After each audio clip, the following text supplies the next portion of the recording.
महाराष्ट्राचा बिहार होऊ देऊ नका आणि सोलापूरचा अंगर होऊ देऊ नका, एवढंच मी तुम्हाला. मी आज जाताना त्या आपण जेव्हा बसलो होतो ना, ते डॉक्युमेंट दाखवण्याकरता कशा पद्धतीने धावपळ झाली त्याचे व्हिडिओ आहेत. नाही, मी तुम्हाला एक गोष्ट सांगतो. काल तुम्ही सगळ्यांनी लाईव्ह होतं, तुमच्याकडे एक माझ्याकडे शूटिंग आहे. या शूटिंग मध्ये मी त्यांच्या असलेले कागदपत्र तपासलेत. त्याच्या मस्टर मध्ये पद्माकर नाना काळे यांच्या नावासमोर स्पष्ट सांगितलं होतं की त्यांना जोडपत्र जोडलेलं नाही.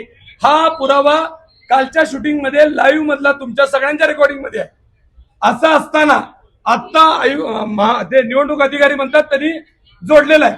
तुम्ही तुमच्या एका कागदामध्ये तुमच्या मस्टरमध्ये सांगतात की ते जोडलेलं नाही, कारण का ते 29 तारखेला घडलं होतं. त्यांनी नामनिर्देशन पत्र 29 तारखेला दाखल केलंय आणि आता जर ते म्हणत असतील की ते उमेदवारांनी दाखल केलंय, तर तुम्ही त्या दिवशी का सांगितलं नाही त्यांना 29 तारखेला की त्यांच्या यादीमध्ये नामनिर्देशन पत्रासोबत बी फॉर्म जोडलेला होता, त्यांचा बी फॉर्म जोडलेला नव्हता. असा प्रत्येक उमेदवाराच्या बाबतीत ही घटना घडलेली आहे. बी फॉर्म जर आला असेल तर तो त्यांचा, माझं एकच उदाहरण दिलं, कोणत्या वेळेत आला त्याची नोंद काय आणि त्याचं सीसीटीव्ही फुटेज आम्हाला द्यावं. तुम्ही म्हणता ना ते दुसऱ्या दिवशी 3 वाजेपर्यंत देण्याचा अधिकार आहे, मलाही मान्य आहे. कोण आणून दिलं त्याची नोंद काय, कुठल्या वेळेला ते दाखल झालं तुमच्याकडे, कारण तुम्हाला माहित आहे तिथले कुठलाही कागदपत्र देत असताना त्यांनी टाइम, वेळ, सेकंड सहित असं लिहून देत होते. मग ह्या लोकांचा बी फॉर्म पहिल्या पत्रात सांगता तुम्ही की नाही आहे म्हणून 29 तारखेच्या पत्रात, आणि तुम्ही 30 तारखेच्या पत्रात किंवा आता सांगताय त्यांच्याकडे त्यांनी उमेदवारांनी दिलाय. जर दिला होता किंवा नंतर दुसऱ्यांनी दिला तर त्याची वेळ आणि काळ आम्हाला काम दिली. आम्ही आता मागितलेलं आहे त्यांना की फुटेज मागितलेले आहेत.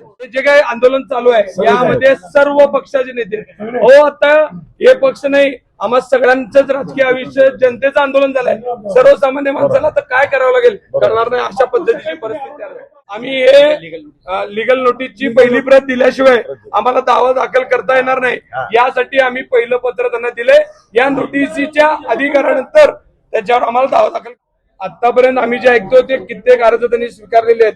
माझ्या कक्षात जिथं आम्ही आता आंदोलन करतोय की जिथं टायमिंग बार झाला होता तिथं सुद्धा त्यांनी त्यांच्या लोकांना बाय द्यायचं काम सुरू आहे. वास्तविक आता तर मला आत एक असा किस्सा सांगितला गेला की भारतीय जनता पार्टीच्या उमेदवाराचा फॉर्म क मध्ये होता, क मधनं काढून ब मध्ये दिला गेला, कारण तिथं त्यांची चुकामुक झाली, नंबर चुकले होते. हे अशा गोष्टी घेतलंय पण तिथं कोण ऐकायला लागलंय, काय नाही. सगळ्याच्या ऑब्जेक्शनचे निर्णय सांगतो, सगळं काय दिलं निर्णय सांगतो.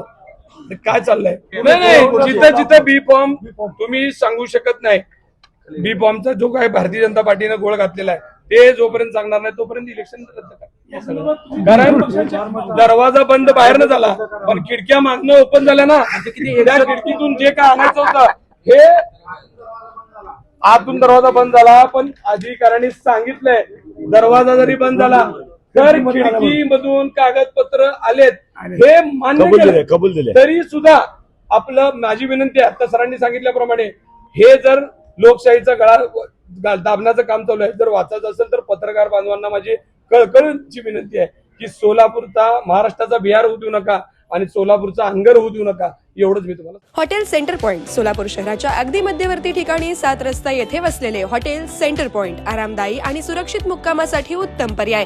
डिलक्स रूम, एक्झिक्युटिव्ह रूम, आलिशान सूट्स, फॅमिलीसाठी स्टुडिओ रूम, सर्व AC rooms, 5000 square feet, secured parking, car rental service, complimentary breakfast, मोफत वायफाय. पत्ता हॉटेल सेंटर पॉइंट, 7 रस्ता, बिग बाजारच्या समोर, सोलापूर. संपर्क 7058 65 28 75. व्यवसाय, कुटुंबीय, सहल किंवा प्रवासासाठी हॉटेल सेंटर पॉइंट आरामाचा विश्वास.